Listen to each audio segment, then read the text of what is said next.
వారికి చేసే సూచన ఏంటంటే 10 సంవత్సరాలు పరిపాలన చేసిండ్రు. మీ అనుభవాలు మీకున్నాయి. మీ వల్ల ప్రజలకు కూడా కొన్ని అనుభవాలు ఉన్నాయి. ఆ ప్రజల అనుభవాల మేరకే ప్రజలు ఒక తీర్పు ఇచ్చిండ్రు. 10 సంవత్సరాలు ఏలిన మీరు 10 నెలలు కూడా పూర్తి చేసుకొని ప్రభుత్వం మీద కొన్ని వందల ఆరోపణలు చేస్తున్నారు. నాకేం అభ్యంతరం లేదు. అది మీ విజ్ఞత, మీ అవగాహన.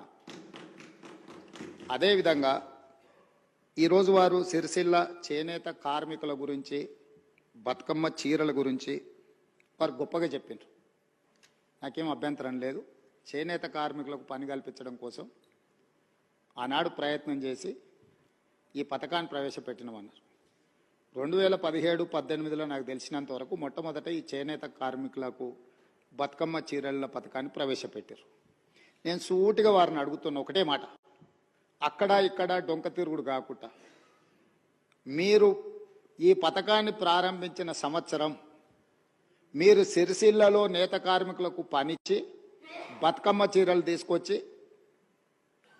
ఆడబిడ్డలకు పంచిపెట్టినరా, లేకపోతే మీ బినామీలకు కాంట్రాక్ట్లు ఇచ్చి సూరత్ వెళ్ళి సూరత్లో మీ తూకం కింద చీరలు తీసుకొచ్చి చీరల సైజు కంటే సైజు తక్కువ కట్ చేసి దండి కొట్టి ఆడబిడ్డలకు పంచిపెడితే ఆడబిడ్డలు తిరుగుబాటు చేసి ఇవి బతుకమ్మ చీరలు ఆడబిడ్డలు కట్టుకునేటివి కావు అని చెప్పి ఆడబిడ్డలు తిరుగుబాటు చేసిన మాట వాస్తవం కాదా?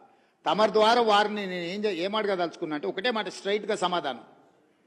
మీరు పథకం ప్రారంభించిన రోజు పేదలకు ఇచ్చిన చీరలు సిరిసిల్ల చేనేత కార్మికులు నేసినాయా? సూరత్కి వెళ్ళి కిలోల కింద తూకంలో కొనుక్కొచ్చి కమిషన్లు కొట్టి పేదలను మోసం చేసిందా లేదా వారు చెప్పాలి. నెంబర్ 1 అధ్యక్ష.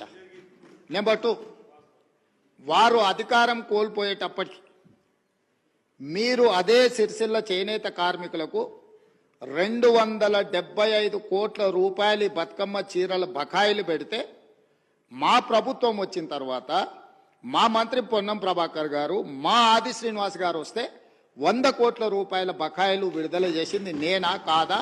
ఓసారి రికార్డులు